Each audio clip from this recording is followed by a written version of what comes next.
Good evening, everyone. Thank you so much for joining us. Looking forward to having a dialogue about the report that we put together.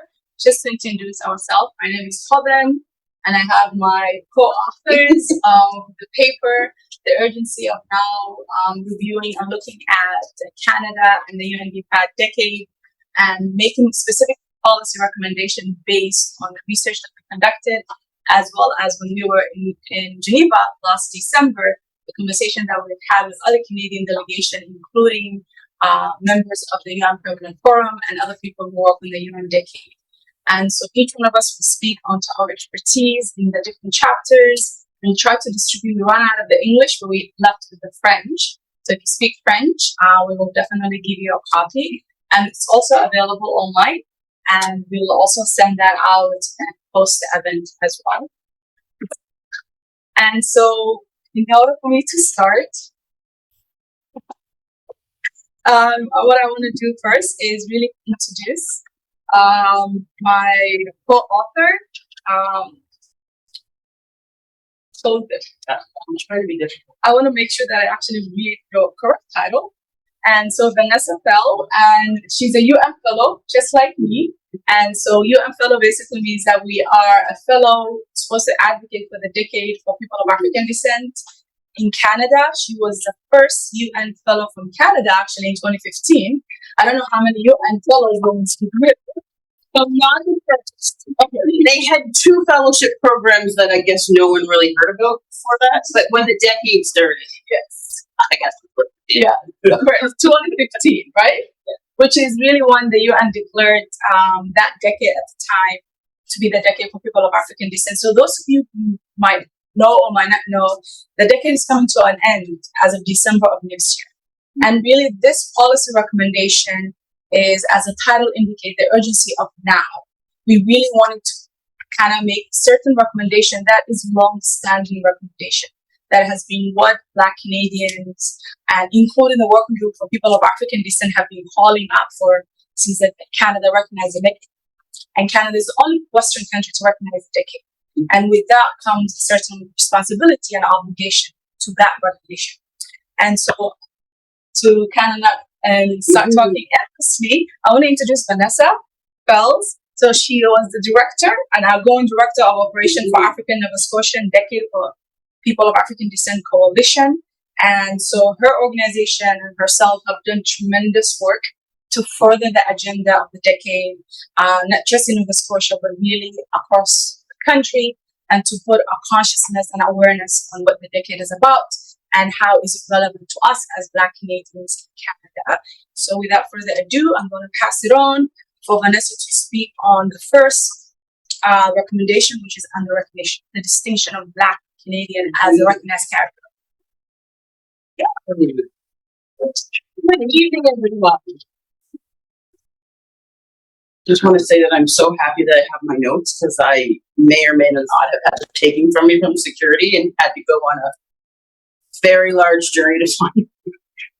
So I finally have them. But I want to speak about recognition and more importantly, legal recognition, because I think recognition is one thing, but legal legislation to recognize people of African descent or African Canadians as a distinct group of people within Canada is extremely important.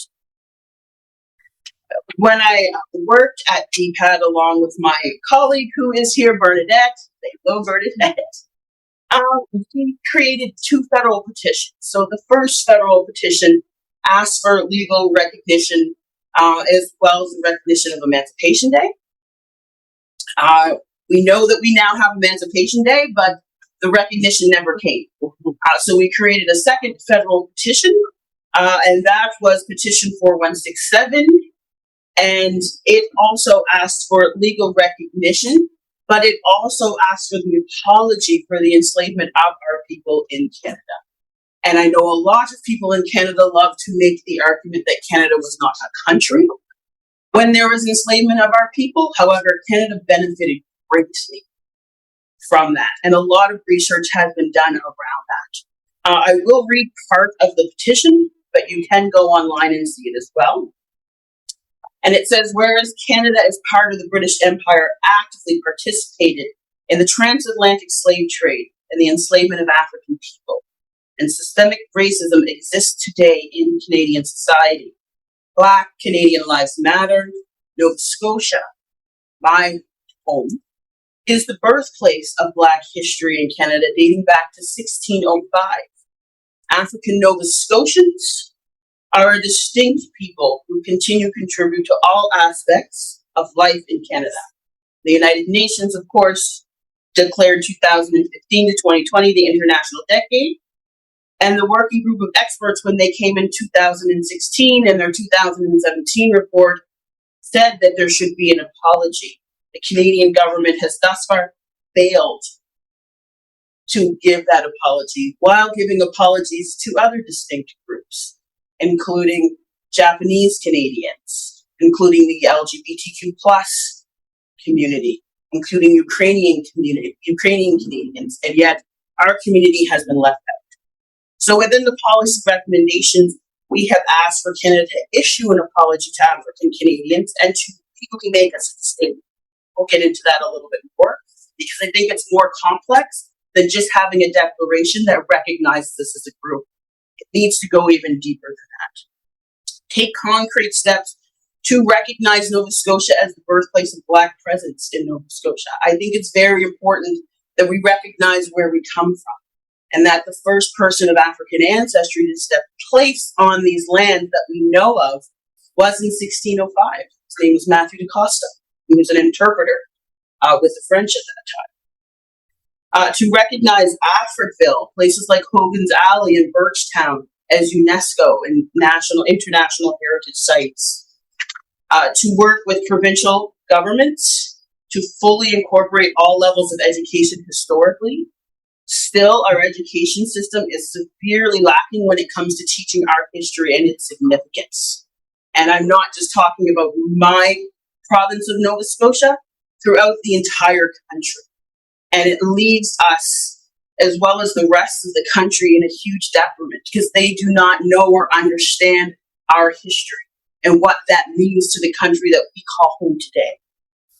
To recognize and adopt the Halifax Declaration, which will be already has been launched, but if you want to hear more about it tomorrow morning at 8 a.m., I did not. I did, don't. That's not. Yeah, sorry, Manuel. Oh.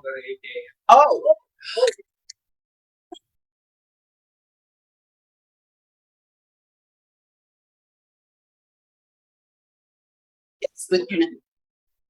So it's at 9 a.m. It's at 9 a.m. Is it the same location?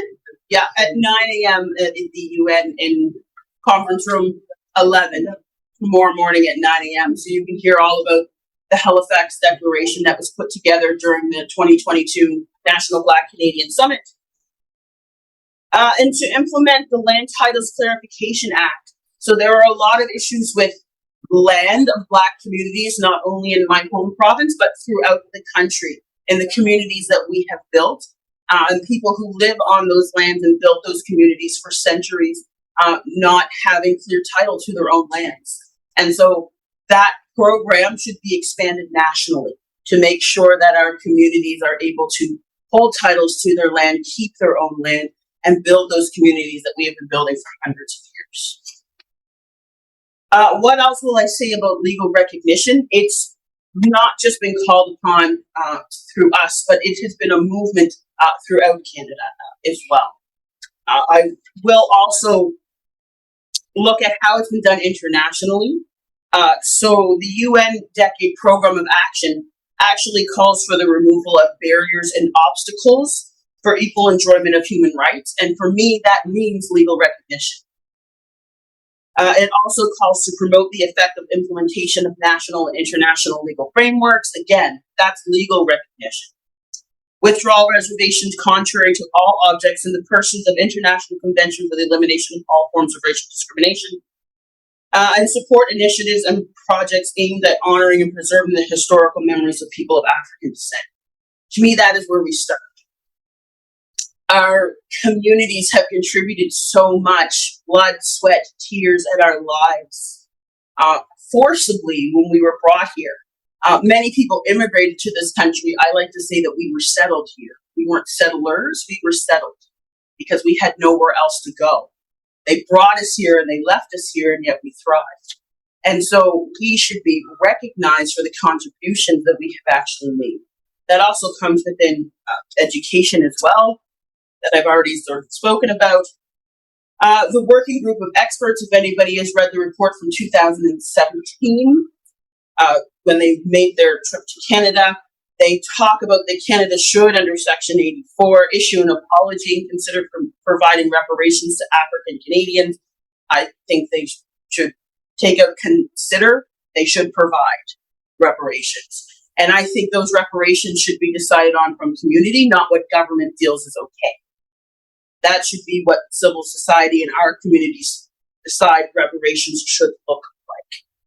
Legal recognition of African Canadians as a distinct group, absolutely, who have made and continue to make profound economic, political, social, cultural, spiritual contributions to Canadian society. Couldn't have said it better myself. To take concrete steps to preserve the history of the enslavement and the political, social, and economical contributions of African Canadians by establishing monuments in their honor, as well as altering textbooks to tell the truth. Absolutely. I also mentioned again, the Halifax Declaration says the same thing. It says, we Canadians of African descent stand in full recognition and in solidarity with Indigenous peoples who have lived in the vast continent for thousands of years. And then it goes on to say that we Canadians of African descent demand to be recognized as a distinct population within our plurality and rich diversity. I understand that as African Canadians, there are many different subcategories of who we are as a people, but together we are people of African descent. We are African Canadian, as I call us. That is who we all are. And I will just close, because there's other people that need to talk. One thing that I will say is that I'm tired of Canada's symbolic gestures. Canada is great at giving us symbolic gestures, bad at giving us policy changes.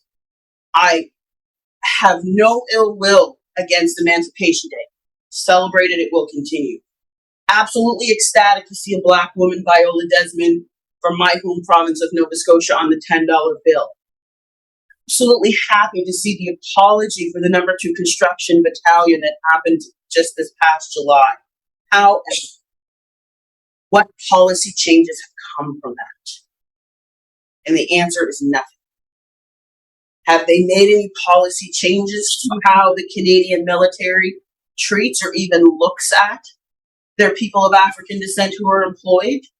When they put a Black woman on the $10 bill, have they looked at the economics of the Black community and what that looks like in association to the larger community? They haven't. So they haven't changed those policies. I will also say that I am currently part of the working group that is helping to draft Canada's National Black Justice Plan. And we will be putting a lot of policy recommendations in it. My one fear is that it will be another document that sits on the shelf.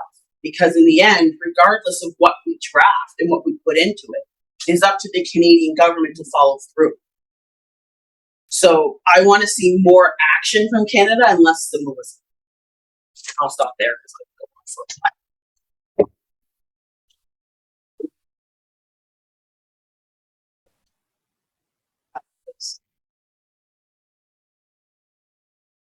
Thank you, Vanessa.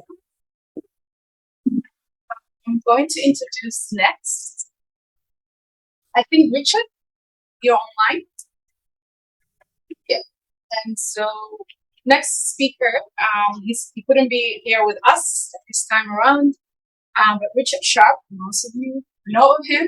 But quickly, he was one of the co-founder of the UNPFPAD coalition. And they were the people involved to bring the working group of people of African descent when they came to visit Canada. And they came about establishing the UNPFPAD coalition when Canada recognized the decade for people of African descent. And the section in which that Richard would speak on, I will let him talk and elaborate on it, is really looking at building equitable institutions. As many of you, if you come from Canada, know that the Canadian government published a report in March this year indicating that the Canada Human Rights Commission is actually discriminating against their own employees, specifically Black employees. So having a trusted, transparent, accountable government institution, the body in which that we will go to if we have a human rights violation, is critical. Because if you don't have trust in your own institutions, then the fabric of society and the concept of democracy breaks down. And so within that vein, I will let Richard speak on the chapter 5. Those of you who have the report, which is addressing building an equitable and inclusive institution. Good evening, everyone. Sorry that I couldn't be in New York with all of you, but I'm happy to be able to participate briefly by Zoom. As Hodan had mentioned, I'm very happy to be presenting Chapter 5, at least a Coles Notes version of Chapter 5, with respect to building effective, accountable, and inclusive institutions at all levels. I have to say that even though we're focusing on Canada, we're also thinking that this applies to multiple and other member states as well, especially in the Western world, where anti-Black racism is a persistent challenge and problem, as we have been hearing throughout the permanent forum, both the first permanent forum and even what we're hearing during the sessions at the second. So just very briefly, again, we thought as a group, as groupings of people, and again, Hodan may have not mentioned, but we did consult a number of stakeholders within the country of Canada in the preparation of this document. It's intended to really focus on recommendations that it is our hope will be picked up and adopted as policy, as Vanessa had mentioned. And we know that we need to do this because of the systemic and endemic issues that people of African descent have faced in Canada since first contact, since our ancestors were brought here against our wills and forced to labor for the wealth of the European colonizers.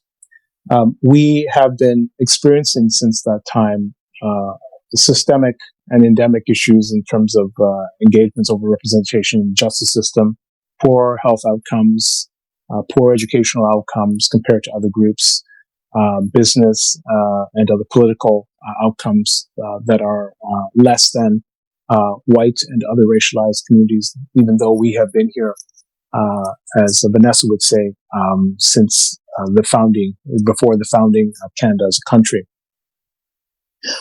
We really did focus on the recommendations being practical, reasonable, and actually in keeping with what people have been saying for generations here. There are a number of other conventions that we are hoping that we're really calling for being supported by our governments, which includes the International Convention on the Elimination of All Forms of Racial Discrimination. It also includes us focusing on ensuring that the rights of people are protected, particularly Black people and people of African descent. I wanted to actually jump right down to recommendations, though there are other things, and in case there are discussions that people would have. There are 7 recommendations that I'll fly through as quickly as possible. The first being to ratify the International Convention on the Protection of the Rights of all migrant workers and members of their families, as well as the optional protocol to the Convention Against Torture and other cruel, inhumane, and degrading treatment or punishment, the optional protocol to the International Covenant on Economic, Social, and Cultural Rights, the optional protocol of the Convention on the Rights of Persons with Disabilities, the optional protocol on the rights of the child, rights of the child on a communications procedure and the Inter-American Convention against all forms of discrimination tolerance. We think this should be something that our government support. A second, appoint a Black Equity Commissioner. This is something that's been talked about quite often in Canada, something that is institutional, that helps to oversee and hold to account how government institutions in particular are treating people of African descent. Number three, ensure disaggregated socio-demographic data is collected to better understand the participation of people of African descent in the workforce, in the education systems, health systems, carceral system, and involvement in the political electoral domains. Four, institute an international anti-Black racism results framework. This is something that I push quite often. Something that includes outcome-driven initiatives with metrics that are followed and that are tracked with data in order to see results for Black communities. Number five, commit to establishing a standard outcome-driven metrics to track progress against a number of initiatives and this results framework that I had mentioned requires an international, provincial, and regional involvement. Put in place legislative frameworks to protect the rights of people of African descent as a distinct group. Racism is not a crime.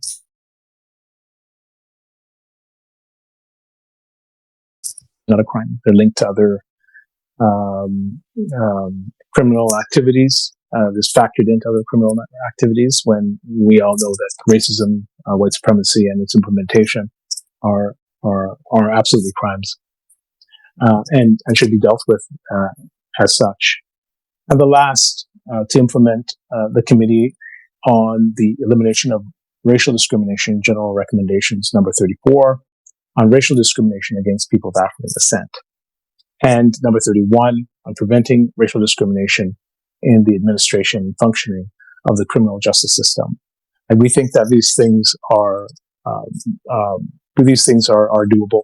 These things are things that within a just society we would be taking not only consideration but implementing in the truest sense to make sure that our institutions are both accountable and relevant, but responsive to the needs of the present and future lived realities of people of African descent in our country. Again, we think that some of these policy recommendations could serve as a framework to support other nation states in their work to support people of African descent in their jurisdictions. Thanks, and I'll pass the microphone back to Hodan.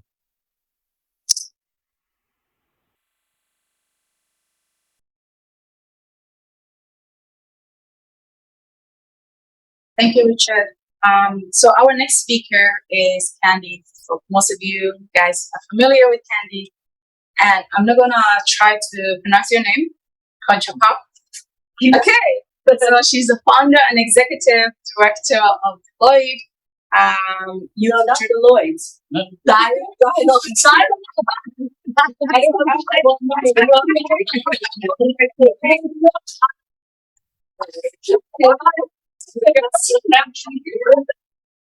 mean, I walked in this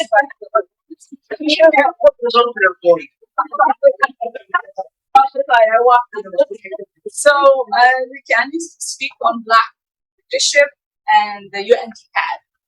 I think a lot of us, especially when we engage with government, those of us who've been around, I remember when the Canadian government will engage us as young people, take us to UN debate at Harvard, participate, take pictures with officials and dignitaries. That is all fine and dandy. But really what we are looking for and what this chapter that Candice wrote is looking at substantial engagement with Black youth specifically and youth overall when it comes to policy, when it comes to leadership in this country. So without further ado, Candice, you can take over. Woo-hoo!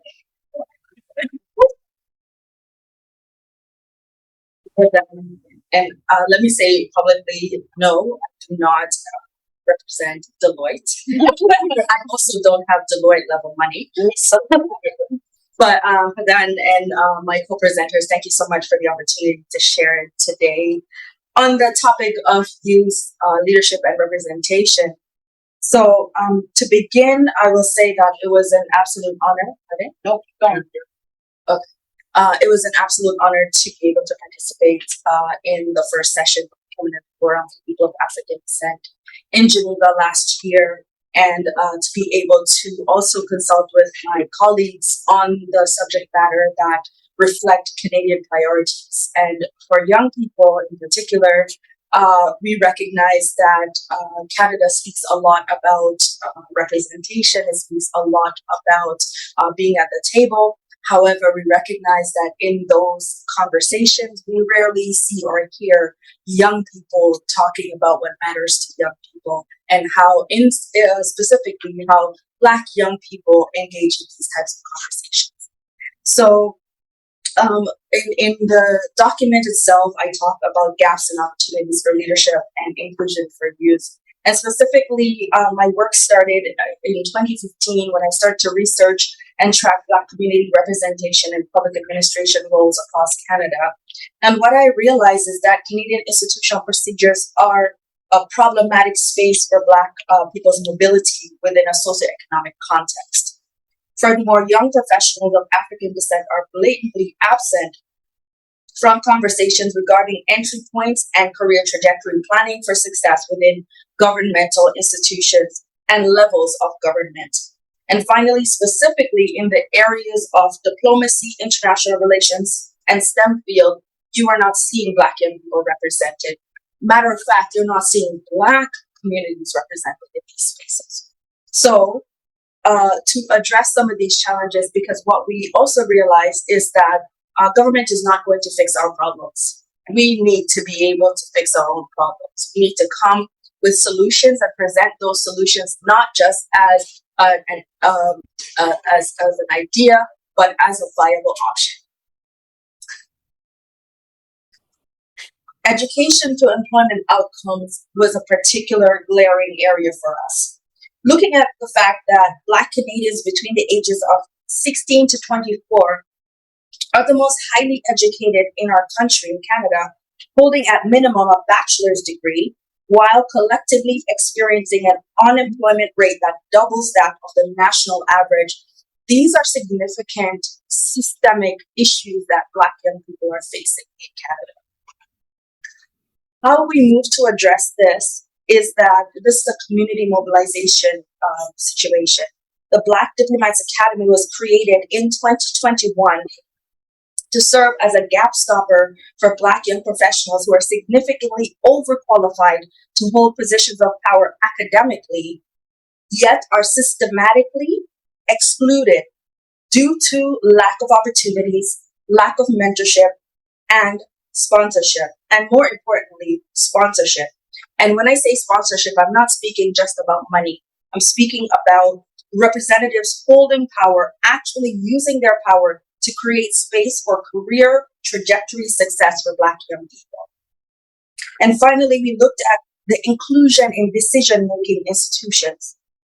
The Canadian government, regardless of political stripe, continues to conduct performative actions, but lacks substantive responses relating to the achievement of human rights for Black young Canadians. Only the province of Ontario has created a Black Youth Action Plan that recognizes the systemic barriers and negative social determinants of health facing Black young people as a specific demographic of the Canadian population. The Black Diplomats Academy itself is supported by the Black Youth Action Plan program under the economic empowerment stream as a way to address the underemployment problem facing our youth. We recognize again that within our own communities, the positions that we hold are significantly beneath our qualifications. So even the fact that we created the Black Diplomats Academy we are still currently facing systemic anti-Black racism in terms of accessing resources necessary to make our programs sustainable. So, in response to this, we recognize there's no seat at the table for us, so we made our own seat. So our recommendations to the Canadian government, as well as utilizing the platform given to us by the Permanent Forum for People of African Descent, we called for four recommendations to be adopted by our Canadian government and extrapolating to the Permanent Forum itself.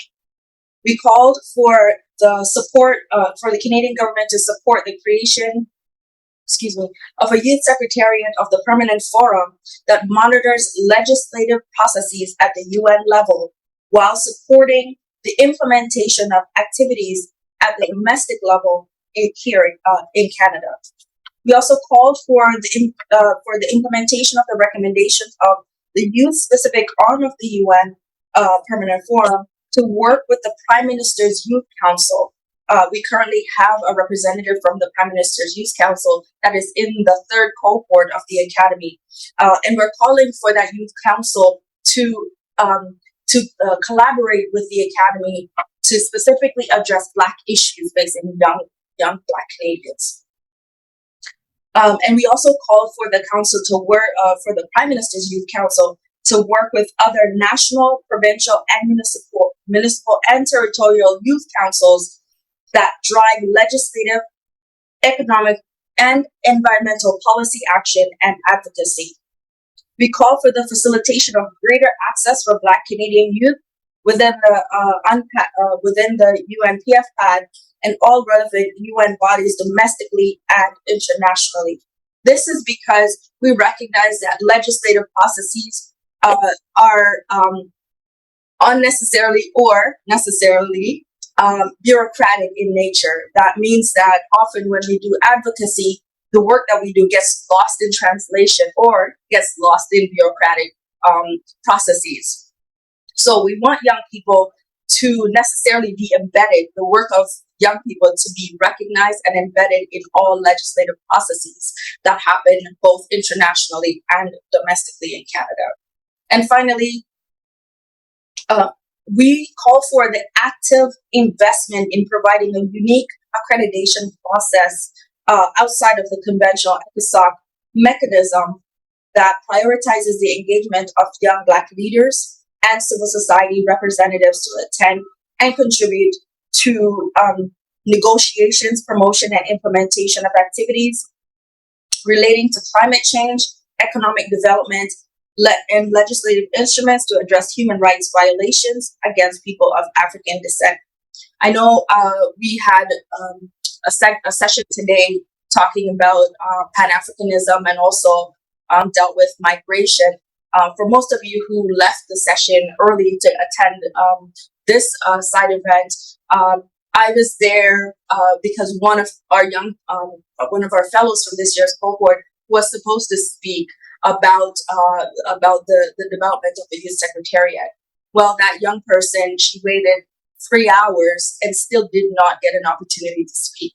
Since this is the second day of the forum, and only one young person spoke, and that was this afternoon. And what we witnessed, and many of you might not know this, was that our forum essentially got hijacked by conversations that don't even by political conversations that don't even affect currently what we're trying to do here. And young people's voices effectively were silenced once again. So not trying to overstep my time, but I certainly welcome any questions that you may have for this presentation. Thank you.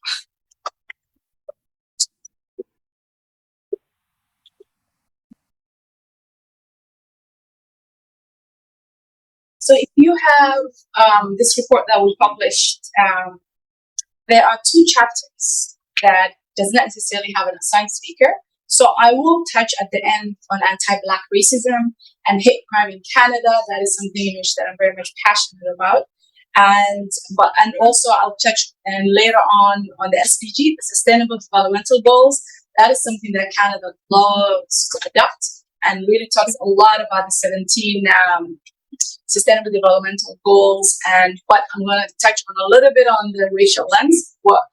Who is absent in that conversation, and what does that really look like from an economic investment point of view?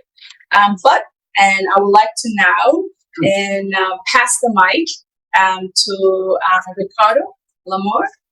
And so when we put this report together, we realized that one large voice was missing, and that is Francophone or Black Quebecois voices and the experiences with anti-Black racism and some of the recommendations that would be really great to talk about today. So we invited Ricardo to touch on those as a Quebecois and as a columnist, as a writer, as an activist and artist. He will share some of his experiences and what some of the recommendations that he would like to see from a provincial point of view, but also what the role of the federal government ought to be when it comes to anti-Black racism in Quebec.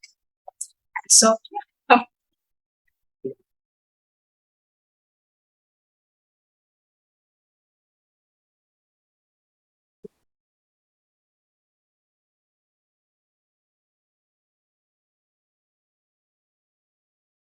I'd first like to salute the leadership of the delegation submitting these proceedings to us after their presence in Geneva in December for the first session of the Permanent Forum of Ascended People.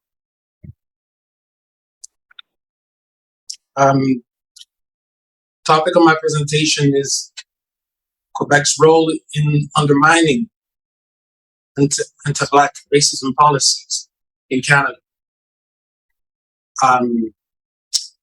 We have just submitted this report that I believe is in the spirit, in the continuity of the work presented to us today. It focuses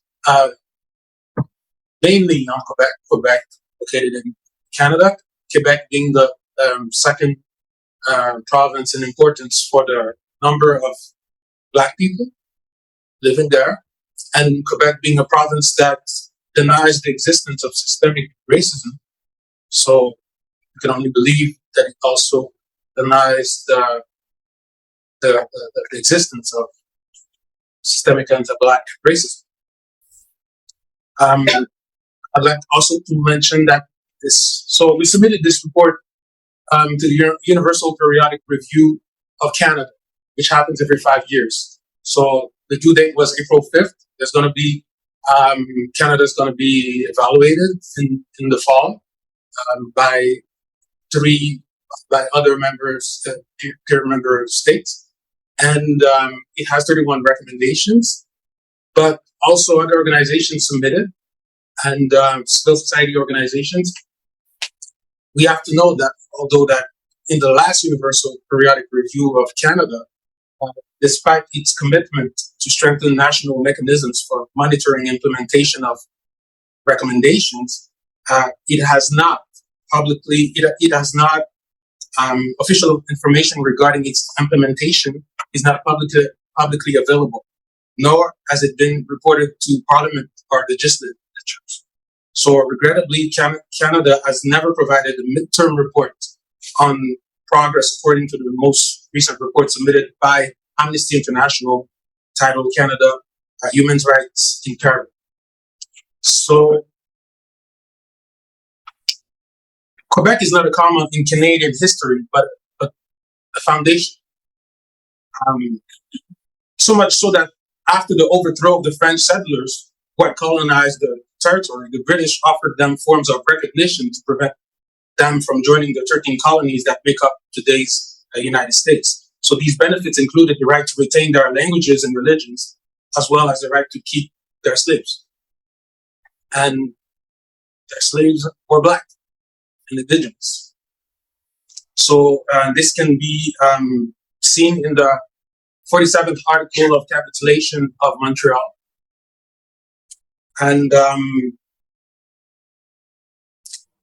nevertheless, the tensions between French and English speakers in Canada are part of the seismic fault lines of the state, faults to which the realities of other groups invisibilized by colonization are subject. So for our purposes, In 2021, the Black population in Quebec represented 5.1% of the Quebec population. So we're talking about 500,000 Blacks in Quebec. The Haitian community is one of Quebec's largest cultural communities, over 140,000. Quebecers are of Haitian origin. I am myself Haitian. And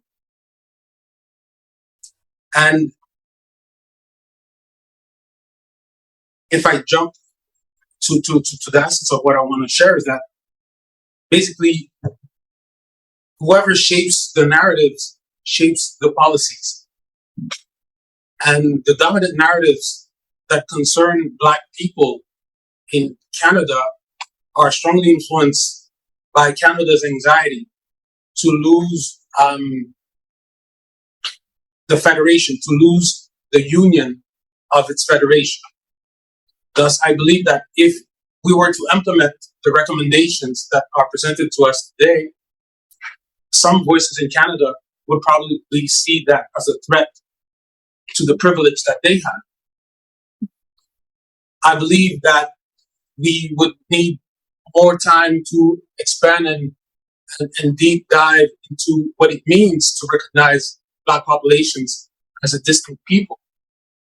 I do believe that it demands for Canada's constitution to be amended, and that changes to the constitution leads to changes in Canada's institutions, because this is the constitution that has given certain rights to French settlers is protecting them, is protecting their religion, their language.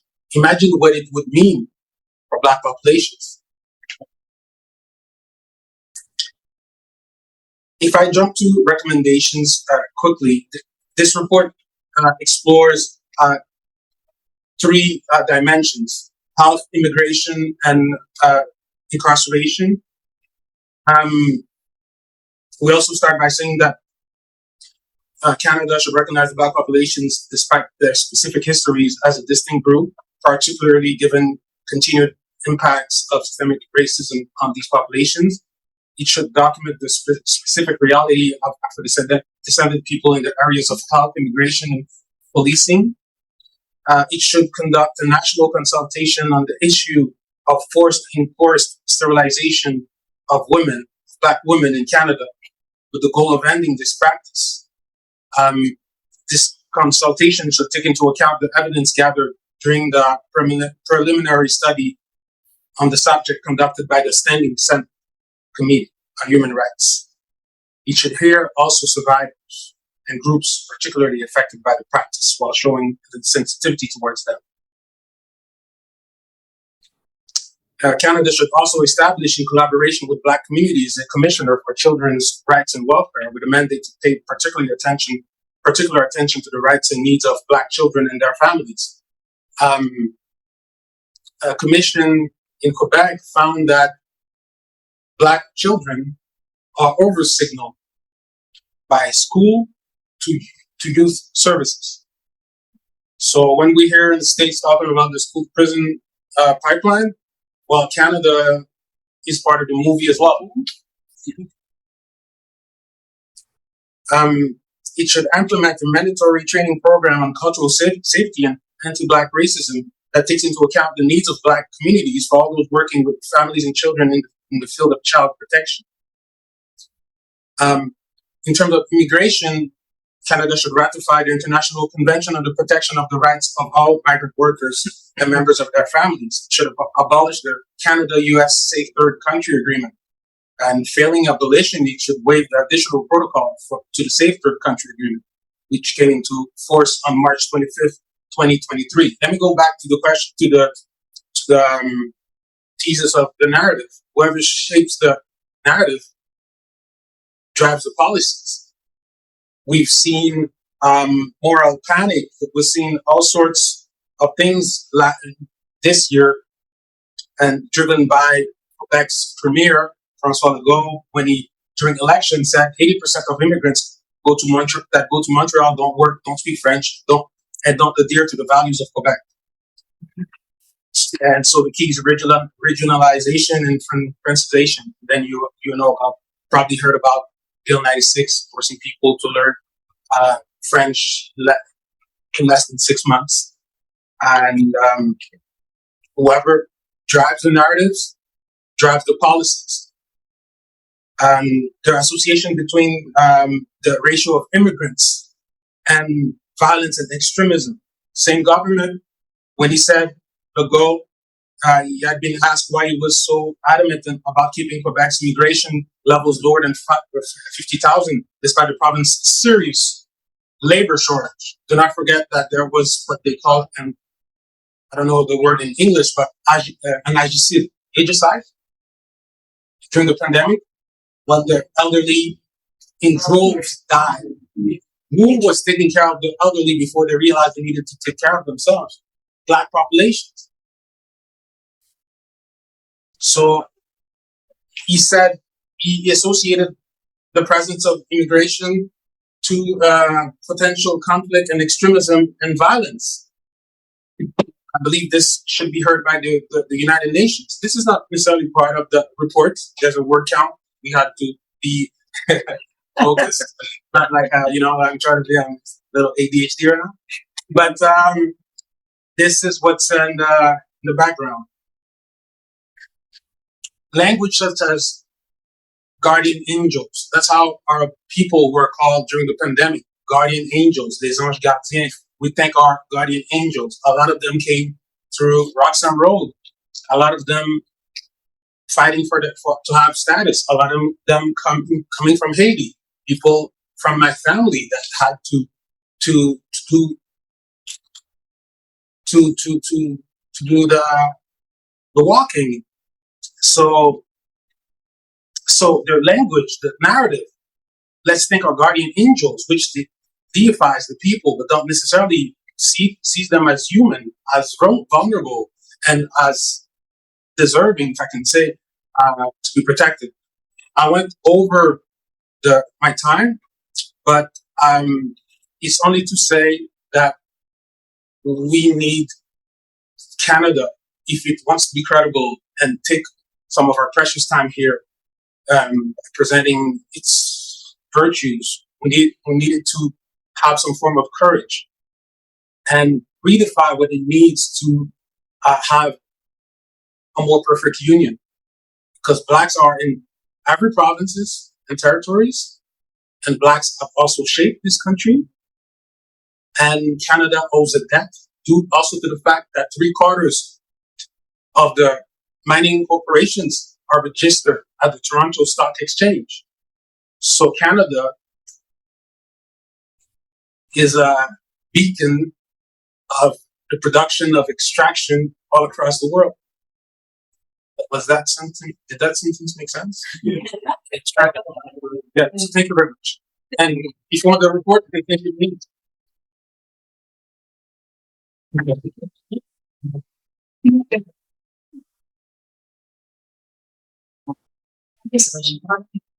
And thanks to all the speakers who have heard some time.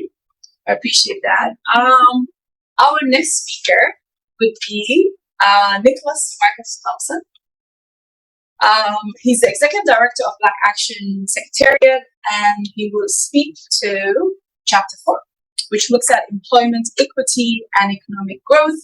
We've had an Employment Equity Act review at the federal government, and many people have called for having a distinct recognition to Black people under right now we all fall under the visible minority, which is really an outdated concept. I know a Black woman in the 1970s coined that concept, Kay Livington, no longer with us, invisible minority for that matter, during the Caribbean women activism time. But right now, it doesn't really represent the need and the economic conditions of Black people in this country in various ways. So I'm going to pass it on to Nicholas to touch on this chapter. Thank you very much. Good evening, everyone. How is everybody doing today? Very tired. I'll try to be very brief. I think it's in order for me to convey the plight of workers in Canada, I want to share with you some of their voices. We have a breaking story to tell you about this hour. CBC News has learned that Black members of the civil service, the Canadian Public Service, both current and former members, have launched a lawsuit against the government, alleging decades of discrimination that kept them from advancing in their careers. The suit aims to represent tens of thousands of employees alleging decades of anti-Black discrimination. So the class action lawsuit alleges systemic discrimination toward Black public employees, specifically that they faced discrimination in the hiring process and when up for promotions dating back to the 1970s. Make no mistake, this is a major development, a significant, a landmark case, $900 million that has implications for organizations and institutions across the country. I've done a total of 37 years with the RCMP. I never got a promotion. 26 years of loyal service, and to extend to you our best wishes. I haven't hung it up. Too many awful memories. The way I was treated, the way I was held back, no promotions. I will be retiring after 30 years of service with the agency. I've only received one promotion. A manager at the Immigration and Refugee Board said to me, "We should go back to the good old days when we had slaves." That superintendent said he didn't want a Black girl to be working there. Hello, bonjour. My name is Masoda Malep. Je suis Masoda Malep. I am an employee of Canada Revenue Agency. I hold a CPA, CMA designation, an MBA from the University of Ottawa, and a Bachelor Engineering degree from the University of Applied Sciences in Hamburg, Germany. I'm fully bilingual. I've been working for the CRA for the last 15 years. From my experience, Black are not truly accepted. Having an accent has nothing to do with being intelligent or being capable of understanding the job and doing the job. It is an environment that is so unjust, that has always put Black down. I have applied so many positions. I've been in polls, AU3, AU2, AU1, MG4. I made it once and I was let go after 1 year. They let me actually lose my job as if I could go back to SP4. In Ottawa, I was hospitalized because of that stress. Just thinking of going to work, I was vomiting. One morning I said, I can't do it anymore. I went to work that day. I was trembling. I was like, I could not stand. I could not sit. I actually was sent to the hospital. When I started working for the federal government 7 years ago, I was happy. I was cheerful. I would show up on the job with passion. Nearly 7 years later, I am in a deep, deep level of a depression that I don't even know if I can get out of. And that is not fair to us as Black workers. You know, this lawsuit, people think it's about the money. But for people like me, it is not about the money. Because I do not want the next generation to go through what we have to go through on the job. When we go into work and we are invisible, then when we try to react and file complaints and come forward and say, you know what, I've been working here 4 or 5 years, I'm enraged, then we're angry Black women. There's no space. There's no space for healing. There seems to be no space to even discuss racism and discrimination on the job because that is shut down as well. So what do? We go inward, we get sick, and then we retire with sickness. And then we retire at the lowest paid salaries. And then we retire broke. And then we retire broken. And then we retire, and that's it. We retire as nothing. We retire as no one. We retire as if we weren't even there. So that is why I'm asking you, why is this acceptable? Is this the Canada that we want to live in? Is this the society that we are working towards building? No, no, no, no, no, no, no, no, no, no, not for me. I don't want this for me. I don't want this for my son. I don't want this for future generations. No, no, no, no, no. This has to stop here. This has to stop now. For me.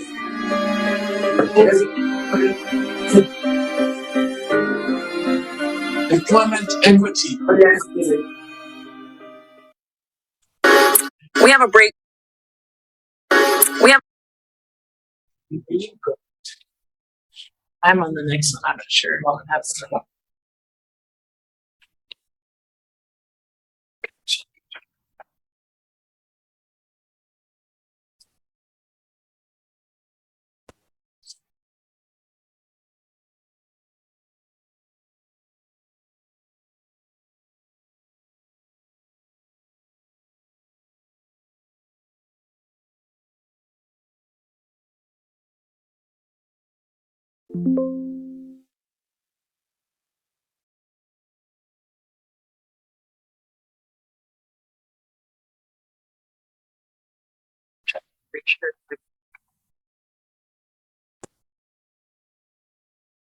Employment equity and economic growth for people of African descent in Canada. This section of the report focuses on the employment experiences of Black Canadians, and with a particular focus on public services, where a lot of Black workers have applied and gained employment with the government, with the hope and desire of serving, as it's called, king and country.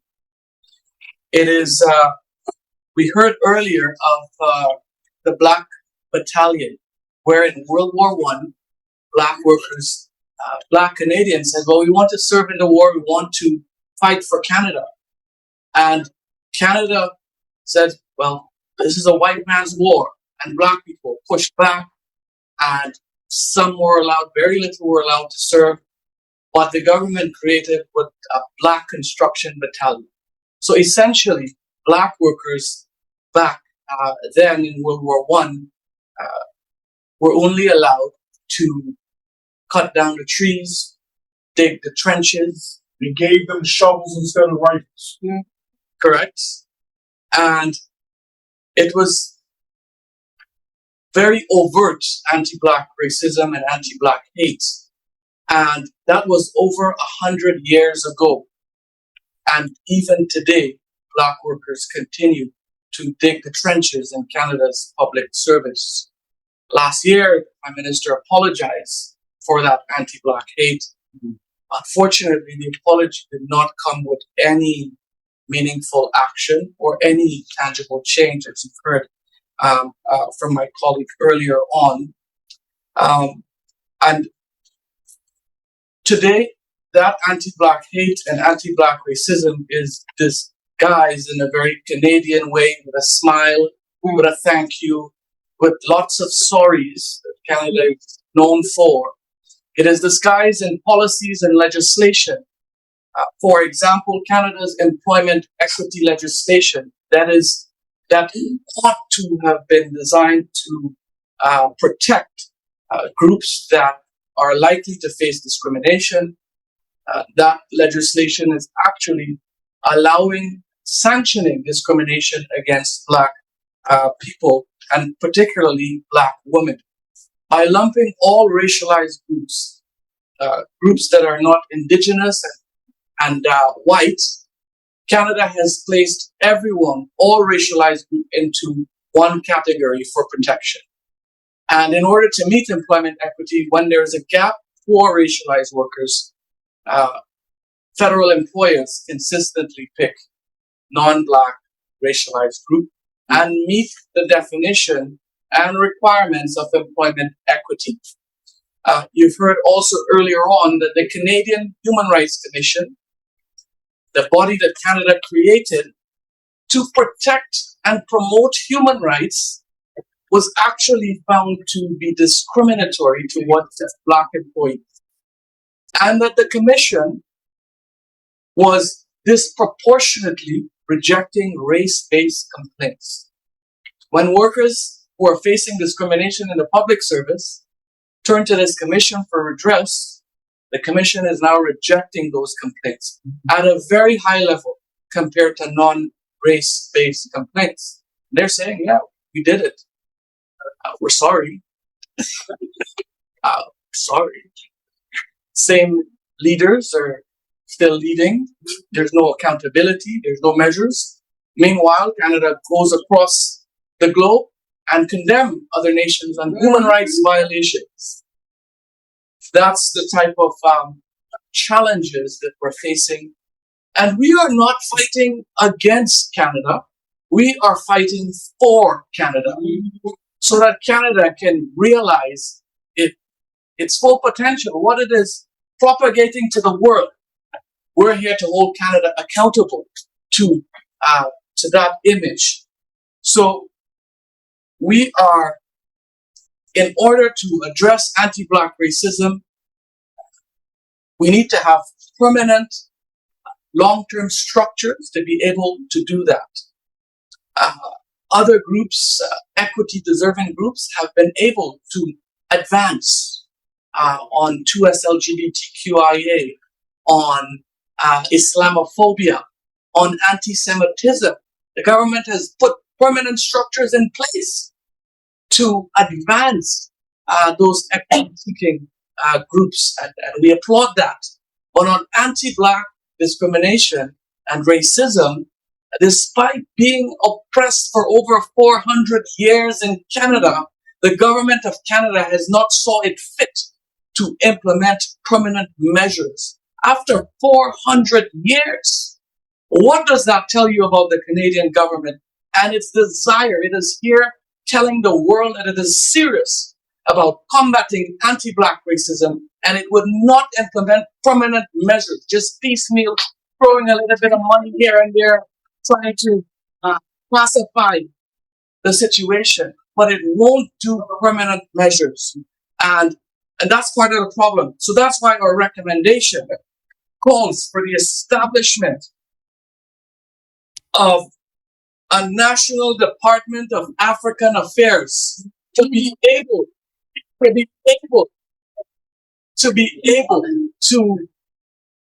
to have permanent oversight for issues of African affairs. So as issues come up, we have a department that would make recommendations and ensure that those recommendations are properly addressed within the public service. We are also seeking underemployment equity legislation for Black people to be removed from visible minorities, where it's being discriminated left, right, and center. So we need this, as a result of the historical oppression of Black people and the unique experiences of anti-Black racism, we need to have a designated category for Black people under employment equity legislation. And if Black people make up 5% of Canada's population, that must be reflected at all levels, specifically at the federal level. And we have workers reaching out to us from the city level, the provincial level, from the private sector level. Anti-Black racism is rampant across Canada, and all of the measures that are being implemented are 30 pieces of silver here and there. We have to do better, and we have to demand better, and that is what this lawsuit is doing. It is forcing the government of Canada to implement permanent changes. So groups and the young people, we've heard from Dialogue, the young people who are coming up, we want them to be able to have barrier-free, good jobs in our public services. We want them to be able to realize their full potential and not have to work for 37 years serving the people of Canada and the government in an entry-level position with several degrees. Shameful. So we need appropriate representation in employment in all levels. And our hope is to set the standard at the federal level. So provinces and cities and private sector can then follow suit. We also need the establishment of a unit within the federal anti-racism secretariat dedicated to addressing systemic anti-Black racism throughout Canada. So these are our recommendations to be able to address anti-Black racism. And of course, you've also heard about the unique situation in Quebec. And the Quebec Human Rights Commission, let's just say, these are the institutions that's set up that allows Canada to be a human rights leader, that allows Canada to be a human rights defender. I attended an event recently, and the professor said that Canada is a leading human rights country. And yeah, they've the public relations is outstanding. Yeah. So we need, and I'll close by saying this: we continue as a people. That is, we're all different people, different cultures. We all have different backgrounds. But the one thing in common that we have is that we're all Black. We're all people of African descent. But we continue to operate in silos. We continue to be segregated amongst ourselves. A lot of us continue to have the slavery mentality of, taking a few pieces of silver from massa and being contented with that while the rest of us suffer. We need to come together and liberate ourselves. Thank you very much. Yeah.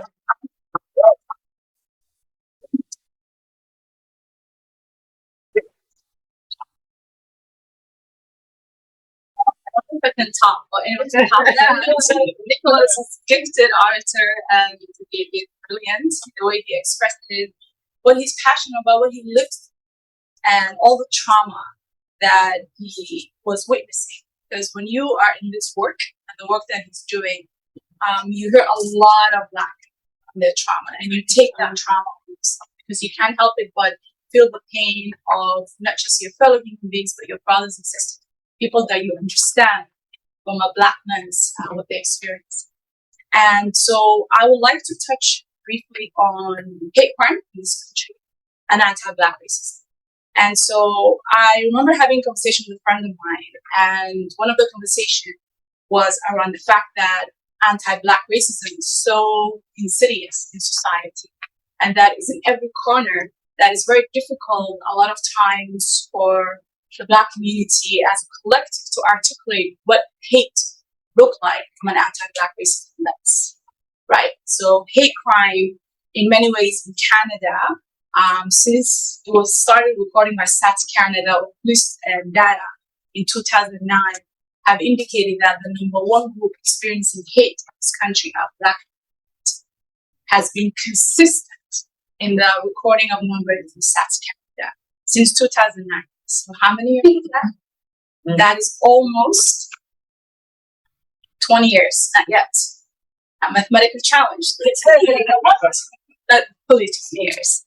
And so when I wrote this chapter, because when all my co-authors brought their content and they gave me the material, I had to put this report together. And it is what you see today. And so I wanted to make sure that anti-Black racism and hate crime in Canada is addressed. Because a lot of time in my work, in my various capacity, hate crime was always about Islamophobia. But I'm Muslim, but I'm also Black. So the way in which that being a Black and Muslim in this country, you're both experiencing Islamophobia, but you're also experiencing anti-Black racism. And if you're not visibly Muslim, what they see first is your Blackness. And so hate crime in Canada remained a persistent problem in this country. And the police that are gathering these stats are the same entity and institutions that are notorious for racial profiling and for brutality against Black bodies, Black lives. And so the conundrum is that you're collecting this data, but you're also responsible and part of a larger institution that is equally anti-Black. The criminal code does not make a distinction, as we know right now, between an assault motivated by racism, including anti-Black racism. So putting a graffiti on a swastika, on a synagogue, on a masjid, on a church, it's easy for people to translate that. But what does anti-Black racism looks like outside, within the hate context, outside of those visible, very narrow way of looking at what hate crime is in this country? The same government, as I said, and the bodies, the police that are tasked to report this are also they themselves struggling. And the way in which that they define anti-Black racism from policing all the way to the courts tend to be very much ambiguous, if not completely ignoring the experiences of people of African descent. I know in my community, the Somali community, a lot of elders and a lot of young people that I talk to about anti-Black racism and hate crime, many of them do not report hate crime. To them, they say, why would I bother with the police? It's not the place. So even though the stats that we have are not a holistic and evidence-based stats in terms of the collective of Black people and the way that they experience, because very few Black people actually experience when they go through a form of verbal assault or physical assault based on anti-Black racism, rarely do they go to the police to report that. The absence of any federal offense for race-based assault and the lack of accountabilities and transparency kind of fosters a distrust from vulnerable communities in the Black community when it comes to hate crime, particularly the Black population in Canada.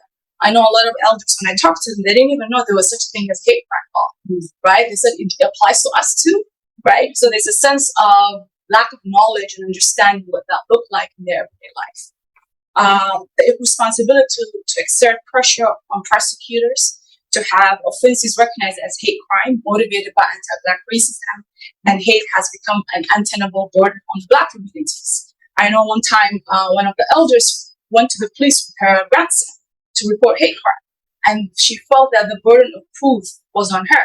The police officer said, "Are you sure? Are you sure it was because you were Black, or maybe you were wearing the hijab, right?" And she was like, "No, it's both. He called me the N-word," right? And so a lack of understanding or willful ignorance on the part of police, prosecutors, judicial members when it comes to preventing hate and violence to the Black community also contribute to the lack of addressing what hate crime is within anti-Black racism.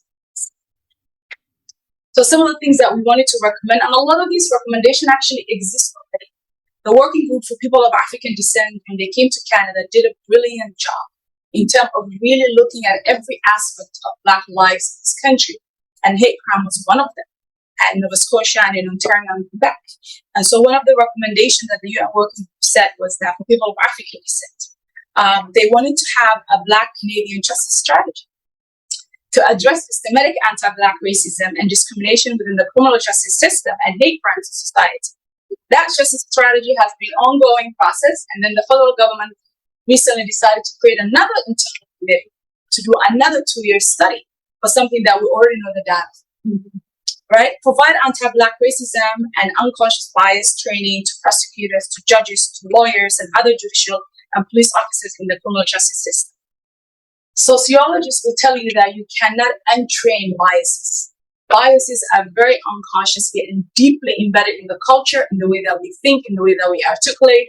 Edward Said Orientalism really put it best, that non-white bodies are objects to be enacted on and not subject of agency over their own life.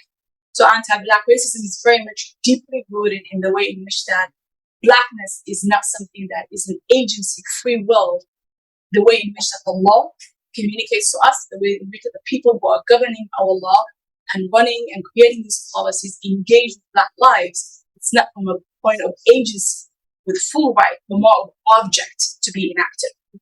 And that makes it very difficult to untrain a police officer from not criminalizing a young Black boy in the neighborhood, in the park, in the school. They cannot unsee Black people as somebody that has their own agency that is not of suspicious intention. The same way that no one looks at Indigenous communities as a living, existing entity, invisibilizing Indigenous communities across Canada. which a lot of Indigenous scholars touch on. I don't want to get too academic here, but I wanted to kind of also touch on some of the other recommendations. Strengthen special measures to increase the educational attainment of African Canadian children. What does that look like? I remember when I used to be in the committee at the provincial level, the anti-racism director at the provincial Ontario level. They had an anti-Semitism committee, they had a Islamophobia committee, and then they had an anti-Black racism committee. And all three of us agreed on one thing, and that was to shape the education system to make, rather than having once a year Black History Month, which most of the faces are all Americans. Like I remember when I went to high school, middle school, all the Black History Month was like Malcolm X, Martin Luther King. I love them. I have no problem with them, but they're not Canadian. So what about Kay Livingstone? What about like a lot of the iconics and Black women and men in this country who contributed? Because Black activism and Black presence in the news can exist for 500 years in this country. And so embedding the education system of Black presence, Black history, Black knowledge, Black contribution normalizes the concept of what it is to be Black in this country. The average age of somebody who commits hate crime against Black people, or Jewish people, or Muslim people is actually 17 years old. So these are young people. And somebody who doesn't believe in the prison system. The point is not to incarcerate people. The point is to shape the narrative, as we all touched on it, the narrative of a country, the narrative, the history of the country, the policy of the country, the way we educate our children in a way in which that 17 years old white kid does not have to enact the hate crime, because that is what society teaches. They have a sense of superiority, and when they're experiencing any form of challenges, well, who can I pick on, instead of looking at the institutions and the government and say, why do I have to struggle if not? Well, why as a Black people or the Jewish people getting a free ride? No one is getting a free ride, right? So addressing the education and shaping the mindset of young people is critical to really eradicating hate in this country. And I will lastly conclude, establish funding strategy. That's so critical. There is an anti-Asian hate that happened during the pandemic, right? And so it's all good. It's not, as Black people, we're not in opposition of other group of people, equity-seeking group, equity-deserving group, I should say, having the same opportunities in this country. It's more about acknowledging anti-Black racism, acknowledging Black people and their presence in this country, and engaging with them accordingly. And establishing funding strategies solely focused on research, education, and elimination of anti-Black racism and hate crime in Canada is a recommendation of report. Another one is ratify the International Convention on the Protection of the Rights of All Migrant Workers that everyone named to, because immigration is also a funnel for anti-Black racism. The way in which the Canadian government implements its immigration policies was actually an example for the Trump administration. They adopted the Canadian mandate of immigration processes. When they were incarcerating people, instead of letting go, US had a policy of capture and release, right? Canada actually, if you come to this country without documentation, you're actually incarcerated until you prove that you're not a risk